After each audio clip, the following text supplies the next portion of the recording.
Ayan ang sasakyan namin pabalik. Manila. Si Mr. Raymond, pa Manila po. Nililinis ni Kuya, oh. Anong oras po alis niyan? Alas 11:30. Ha? Kala ko alas 10:30. Anyway, it's okay. Darating pala kami doon ay gabi na naman. Ayan, yan. Kaya ang aming sakayan. Uli.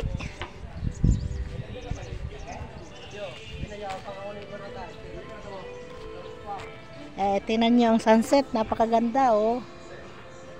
Uy, napakaganda ng aming bayan.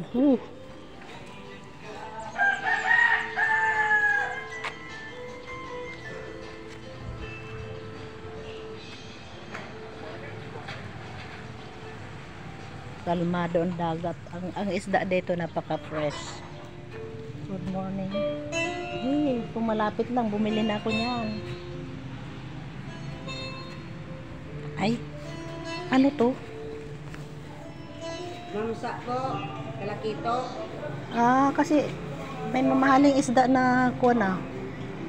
Kung malapit lang kami, bumili talaga ako. Masarap yung isdang iyan. Magkano kilo na yan? 240 po. 240. Kailan pa hinuli? Kahapon? Hapon na. Oo. Ay, wala pa yung ngayong umaga. Ito lang ay matinik eh. Ito, ganon din. Kilo. Ang kilo po, 160 po. Baka mapanis.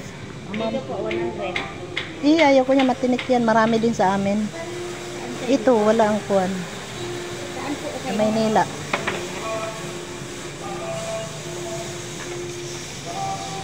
Matinik. Yan po, dalagang bukid mo yan. Yan nga, masarap yan. Kano po? Paano ko dadalhin yan? Ay matagal pang aming alis. Oh.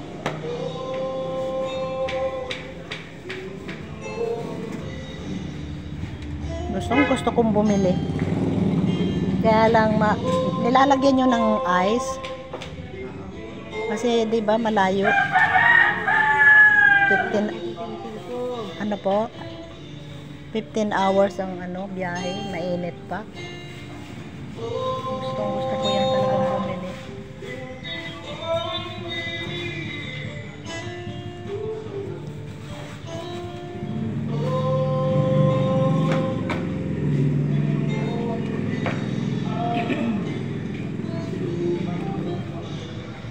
Di ba masariwa ito pa? Masariwa. Bangos ano to? Alam ko po, bangos alat, tabang.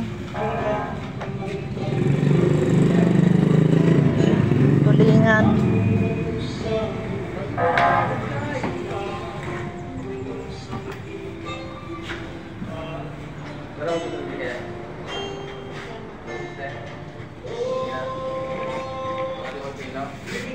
Napakaganda oh.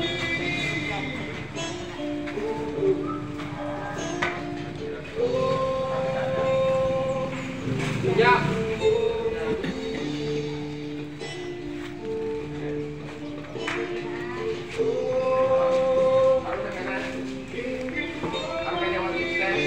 Okay, baka maka-copyright ako sa music. 160. Gusto kong bumili, kaya lang ay malayo ang biyahe. Kayo po yung kagabi? Kayo po yung kagabi? Kayo? Yung kagabi? Wala pa, okay lang. Okay lang mo. Mamaya pa. Oo, anong oras alis niyan? What? 11:30, grabe ka naman. Ang dating namin doon eh, di umaga na. Kaya alas 2 lang. Madaling araw. Pag alas 11, umalis yan. Pag walang ganun. Oo, hindi bali na kasi darating naman yan doong gabi ay masasakay pa kami ng kuwan. O sige, babalik ako mamaya. Wala ka pang ticket eh. Para pagka nagdala nyo na yung mga galit nyo. Oo, okay. Okay, salamat. Mamaya pa ron ticket. Ang alis 11:30. Darating Manila mga 2:30, 3 AM. Waiting for another bus. all the way to my home. So, okay, never mind. Once again, bye-bye. May bayang Sinilangan. I'll be back.